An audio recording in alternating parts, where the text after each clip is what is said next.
In this video, I'm going to recap the basics of the basic trig. So first we need to remember the word SOHCAHTOA. Remember, SOHCAHTOA stands for sine, cosine, and tangent. Sine is the ratio opposite over hypotenuse. That's the O over H. Cosine is the ratio A over H, which is adjacent over hypotenuse. And tangent is the ratio O over A, and that is opposite over adjacent. So remember, whenever we're doing these, we're using a right triangle, and we want to make sure that we draw it on the coordinate plane. So if you see this question over here, it says quadrant 3.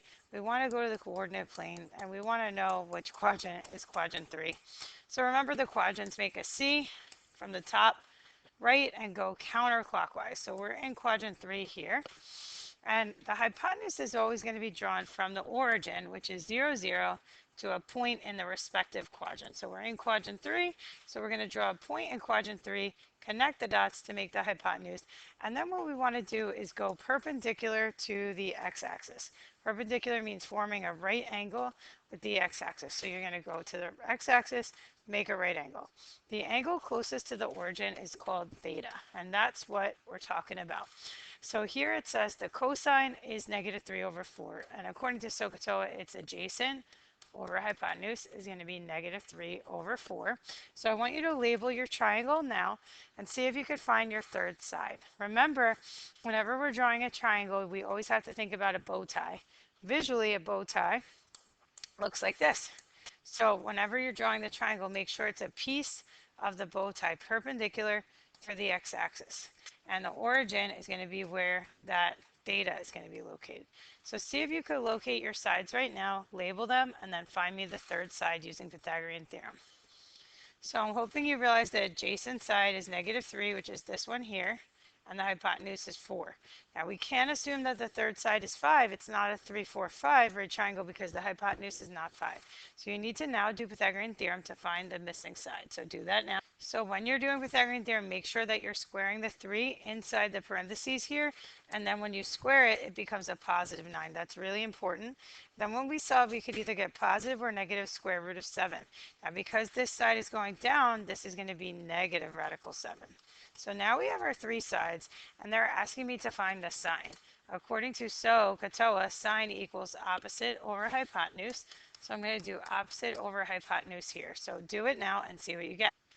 I'm hoping you said the opposite was negative radical 7, opposite, and the hypotenuse was 4. So we get negative 7 over 4, opposite over hypotenuse. Good job if you got it right. Now we're going to talk about our reciprocal functions. Cosecant is defined as the reciprocal of sine. Secant is the reciprocal of cosine. And cotangent is the reciprocal of tangent. Now, if tangent is the ratio sine over cosine, that means that cotangent is the reciprocal. So if tangent is sine over cosine, cotan is the reciprocal, so it would be cosine over sine. Now I remember the C goes with the S goes with the C, and then the tan goes with the cotan. So those are really things that you need to memorize. I would star this, and I would really write down memorize here because this is one of the things that's not on the reference sheet that we need to know. So now what we're going to do is draw the triangle, label the appropriate sides, and try to find the answer. So I want you to read this question here and see if you could draw the triangle, figure out what quadrant you're in, and then see if you could label the sides we know and find the answer. Go. So I'm hoping you're realizing that we're in quadrant 4. We're in quadrant 4 because cosine is positive and tangent is negative. And in quadrant 4, x is positive and y is negative. So we're in the cosine quadrant, which is quadrant 4. Now we're going to draw our triangle coming out from the origin perpendicular to the x-axis. According to SOHCAHTOA, cosine equals adjacent over hypotenuse. So the adjacent side is going to be the radical 5, and the hypotenuse is going to be the 3. So now find your third side and see what you get, and then try to find the answer. Okay, so if you did Pythagorean theorem, I'm hoping you got positive or negative 2, but you see that this side is going down, so it's negative 2. So now we have our three sides, and we want to find cosecant. Cosecant is the reciprocal of sine. So first we're going to find the sine, and then we're just going to flip it. So hopefully you guys got the answer of choice 2, negative 3 over 2.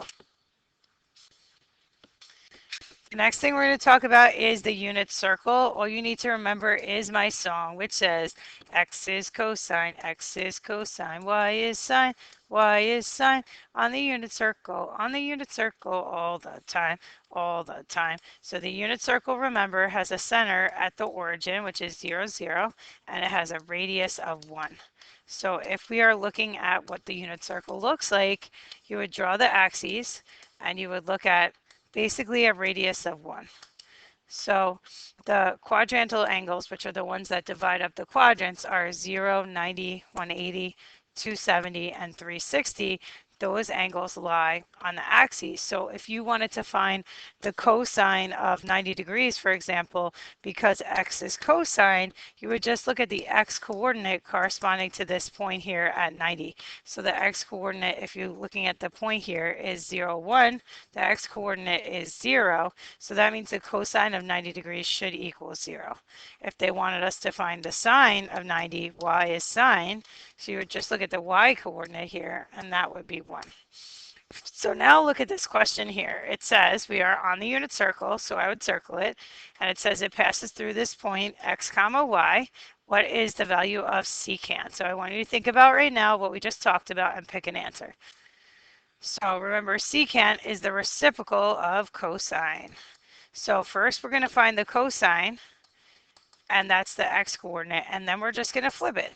So x is cosine, so x is negative 1/3. The reciprocal of negative 1/3 is going to be negative 3 over 1. So if you pick choice 1, good job. Now we're going to talk about angles and how we can rotate them. Angles are called standard position if they start on the positive side of the x-axis, which means this side right here on the x-axis, and if they rotate to the left, which is called a counterclockwise direction. Left. All right, so if your angle is rotating this way, it's actually a positive angle. And if it's going the other way, going from here and going down, it's actually a negative direction. So that would be clockwise or to the right. Okay, so positive goes around to the left and negative goes to the right. The angles that divide up the quadrants are called the quadrantal angles, like we said before. They're the ones that lie on the axes 0, 90, 180, 270, and 360. That's going to the left, clockwise, counterclockwise. So those are positive angles. But if you were going the other way, downward, this would actually be negative 90, negative 180, negative 270, etc. Now, we also have two more things to talk about, reference angles and coterminal angles. Reference angles are the angles that are the distance from the angle's terminal side, which is the ending side, to the x-axis. Reference angles are always positive and acute. So let's look at this question right here, number 2 actually. Which diagram does not represent an angle drawn correctly in standard position with a reference angle of angle alpha? Okay, so this is called alpha, by the way. So they're saying the reference angle is alpha. All right, so here is the terminal side, and notice this angle is indeed the reference angle because it's the distance from that side to the x-axis. So this one is good, so it's out. Now, if we look at the rest, we go to number 1. This is actually the one that is not correct because this is the angle of rotation theta, and the distance from that angle's terminal side to the x-axis should be the reference angle here. So the reference angle should be marked here, the distance to the x-axis, but it is not. They labeled this one alpha, so that's the distance to the y-axis, which is why that one is incorrect.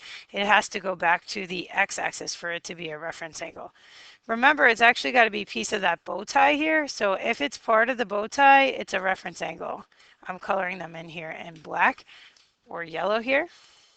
Those are the reference angles. This next one is a reference angle because this is the terminal side and this is the distance to the x-axis, so that one's good, so it's out. And this last one is a reference angle because this is the terminal side and this is indeed the reference angle, the distance to the x-axis, so it's out. So that's why it was choice 1, the one that is not drawn correctly. The last thing in this box is coterminal angles. Coterminal means sharing the same terminal side. They land in the same spot. To get a coterminal angle, you must add or subtract 360 degrees from the angle. Okay, so example, let's say I have 30 degrees. If I do the coterminal angle a positive one, I would just add 360 to it and I would get 390. 390 should land in the same spot if I rotate it as 30. So 390 is a full rotation starting here and going all the way around, boom. And then if I did 30 minus 360, I would get a negative angle. I would get negative 330, and negative 330 would go in the same spot and land, boom, this way, but going the other way, down and around to the right. That would be also landing in the same spot, hence the name coterminal. Going up to the top now, which of the following angles would not be coterminal to 270? So 270 lands right here. That's a quadrantal angle. So all you have to do is add and subtract 360 until you get the angles that are coterminal. So if it is not a multiple of 270 plus or minus 360, then it is not. So do this now and pick an answer. So if I did 270 plus 360, I got 630, which is coterminal, so that's out. If I did 270 minus 360, I got negative 90, so that's out. If I got 270 plus 720, I end up getting 990, so that's out. So the answer has to be choice 4. 720 is not coterminal to 270 because 720 will not land in the same spot on the y-axis. 720 will actually land over here on the x-axis. Now, an equation that's not on the reference table is called the Pythagorean identity. The Pythagorean identity comes from the Pythagorean theorem, which is x squared plus y squared equals 1 squared on the unit circle. I'm sorry, it's because I'm jumping the gun here. This is x is cosine, y is sine on the unit circle. And remember the hypotenuse is 1, so this is x, y, and 1.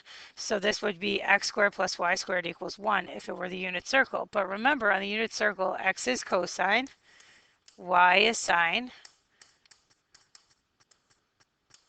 So the Pythagorean identity is cosine squared theta plus sine squared theta equals 1. Or you could rewrite it as sine squared theta plus cosine squared theta equals 1. Okay, both of them work. Now, we can use this in a question like this.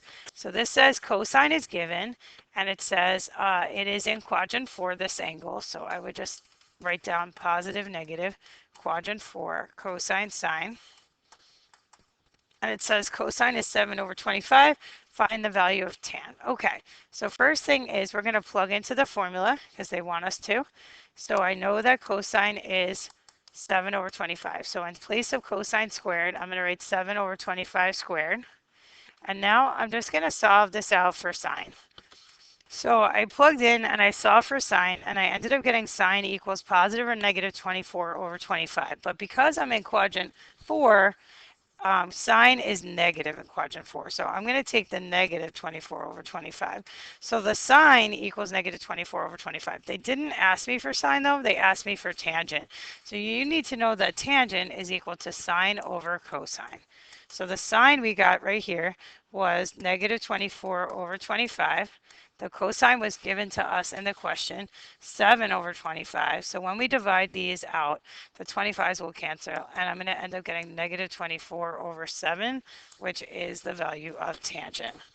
This could also have been done using a triangle method. If you like that better, draw the triangle, label the sides like we did above, and then find the missing side and use SOHCAHTOA. If you like that one better, do it that way. The last skill I'm going to go over is converting from radians to degrees and vice versa. So luckily this formula is on the reference sheet, and the formula is for radians or degrees depending on what you're starting with.